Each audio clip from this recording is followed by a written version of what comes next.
Well, good morning, and I'd like to take this opportunity to welcome this band of survivors. You survived the fifth largest blizzard in Chicagoland history. And so you should be patted on the back for that, and I am glad that you're here this morning.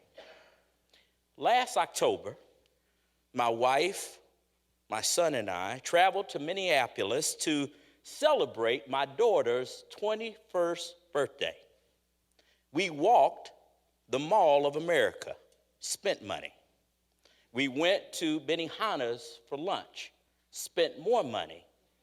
And we stayed at the Radisson Blu Hotel adjacent to the Mall of America.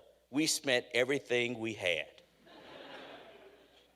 One of the highlights of our trip was an interactive experience called Room Escape Adventures.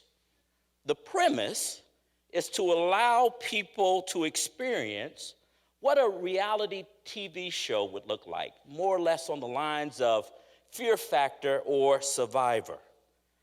Participants, along with people they've never ever met before, must solve a mystery and unlock a door within 60 minutes from an escaped and locked door.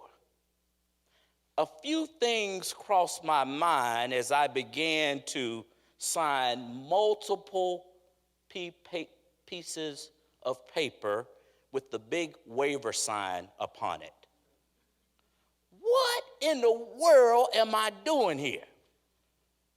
These people I'm about to enter into a room, they're complete strangers. What if I freak out? What if they freak out? What if they have a negative disposition towards short people?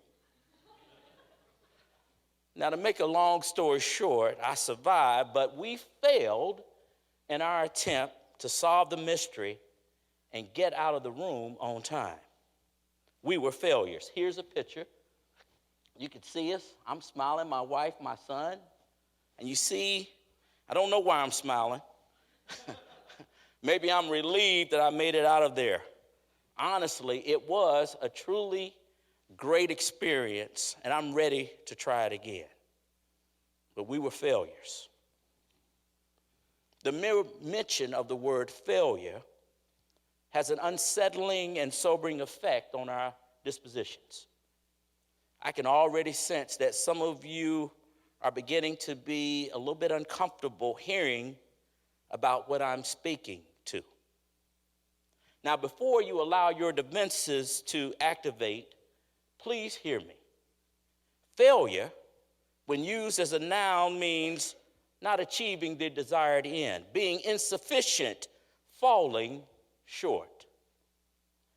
In our world that values success and achievement, perfection, and winning at all costs, failure reigns on our parade, hinders our plans and progress, and it cripples our confidence and agenda.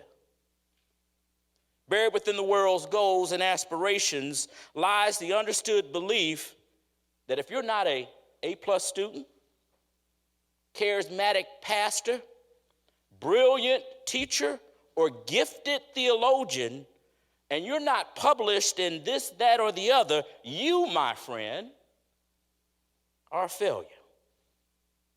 Now, we encounter various aspects of failure in both mundane and significant ways. Showing up late for class, not completing all of our reading assignments, not returning calls and emails in a timely fashion, spending time in areas that we know are harmful to our integrity, our ministry, moral failures. As a result of the fall, Genesis 3, failure is in every aspect of creation, and thus we too experience times of failing. Failure robs us of shalom, is our constant companion, takes residence in our lives, and tries to thwart us from experiencing God's mercy. God's forgiveness, and God's love. I'm here to tell you this morning that our identity is not found in the world's standards. It's found in the lordship of Jesus Christ. My friends, we have been bought with a price. We may have failed, but in God's eyes, we are not failures. In John chapter 8, verses 1 through 11, we encounter Jesus in a life and death drama that puts a woman's physical and spiritual existence in the balance. As we read earlier, the teachers of the law and the Pharisees have brought to Jesus a woman caught in the act of adultery. Ironically, the other person caught in this sinful act is incognito, cannot be found.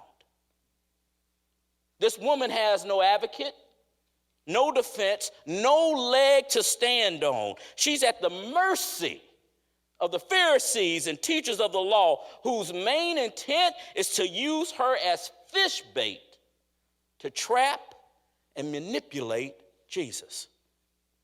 They say, "Teacher, this woman was caught in the act of adultery. In the law, Moses commands us to stone such women. Now, what do you say?" A no-win situation is starting to emerge. Jesus must either endorse their assertion that by law she must be stoned, or contradict the law, which would rob him of credibility and put his ministry at odds with the teachers of the law and the Pharisees. The members of the crowd have surmised we have Jesus just where we want him. The Pharisees and the teachers of the law have it within their presence and power to redeem and assist this woman.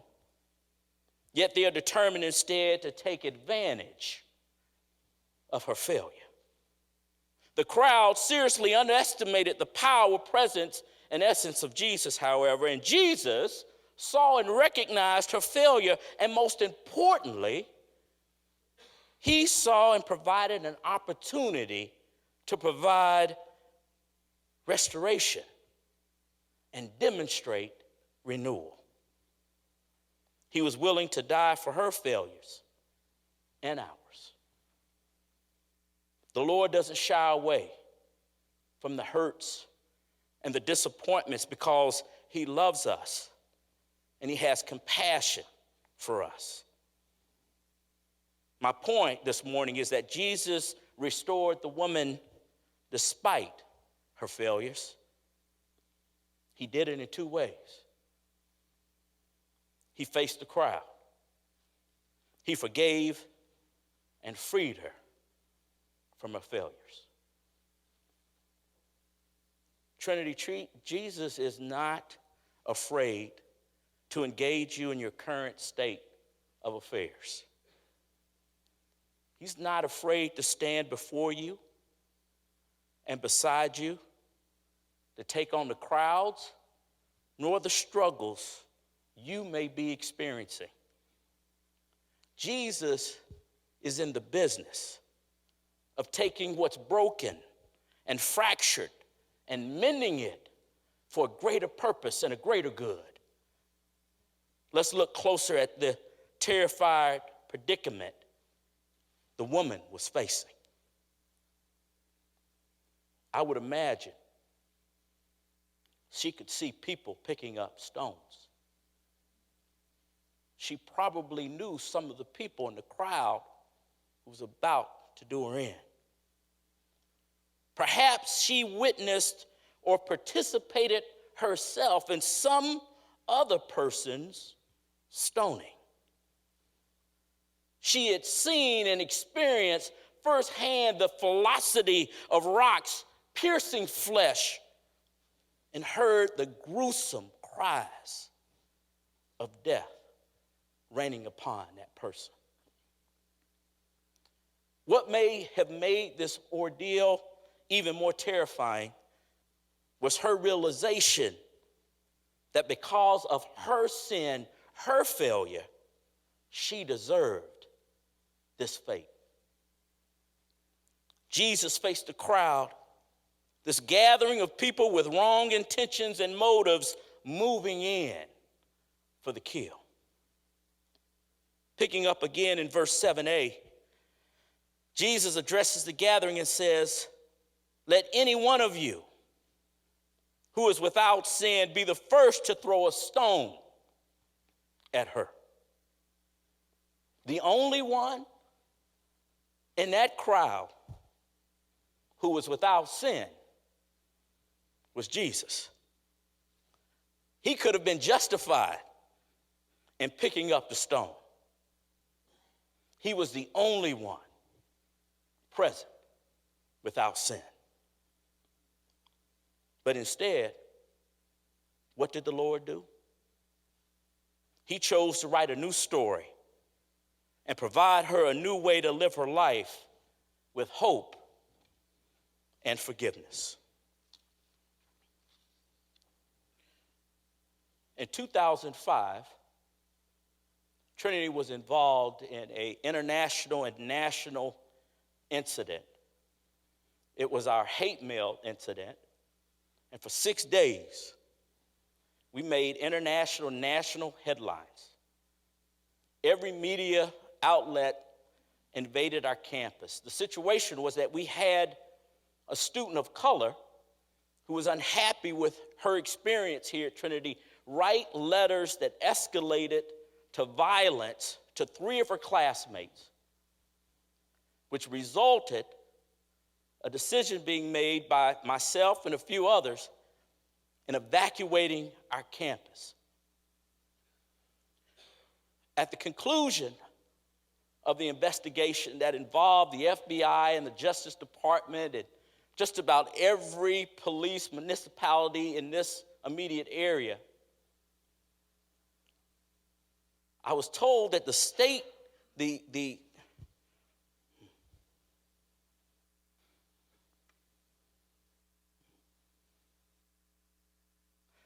I was informed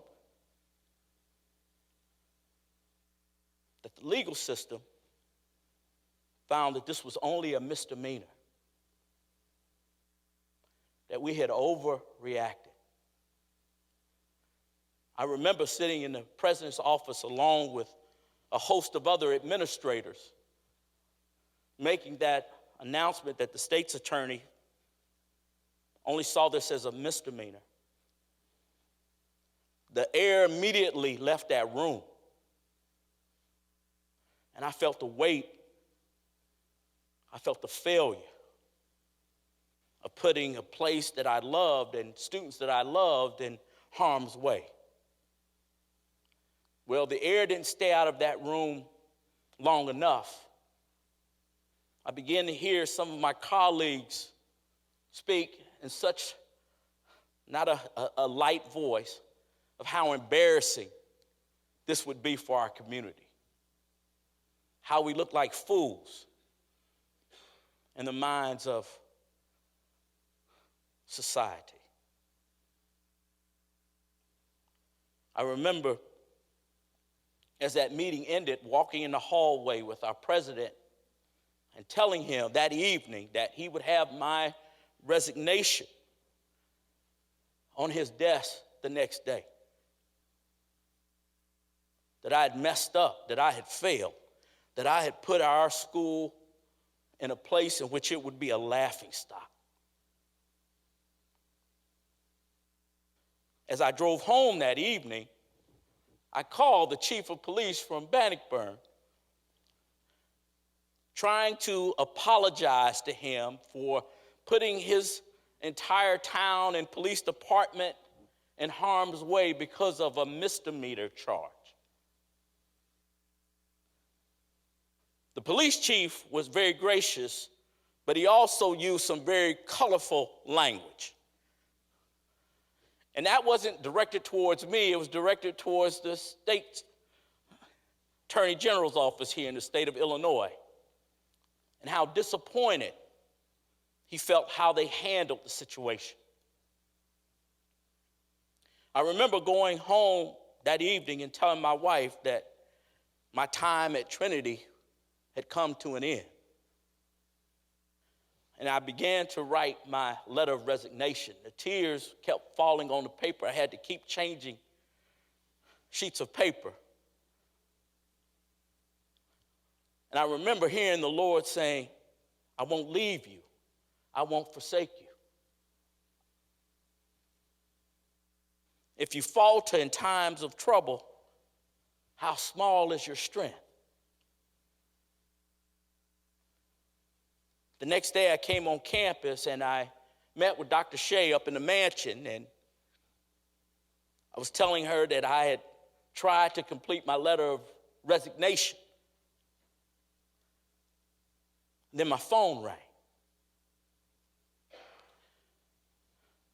It was the chief of police from Bannockburn, who told me that he had had conversation with the Justice Department and the FBI agents, and that I had not failed, and that the Justice Department were making plans to take over the investigation and to make the right charge that applied to what happened here. See, they felt like the school acted properly and responsibly to protect its students. So they charged and made the charge 2 federal crimes of hate crime. God did a great work. In a time when I felt I had failed, He did not leave me. He did not forsake me. And most importantly, He did not leave or forsake Trinity. In verse 9, Jesus addresses the woman. He didn't demean her. He didn't chide her. He wasn't there to trade her failed brokenness for another way of living. He removed the life of failure that she had succumbed to. In verse 10, Jesus asked her, woman, where are they? Has no one condemned you? No one, sir, she said. Then neither do I condemn you, Jesus declared. Go now and leave your life of sin. Brothers and sisters, how many of you are still living in fear and silence,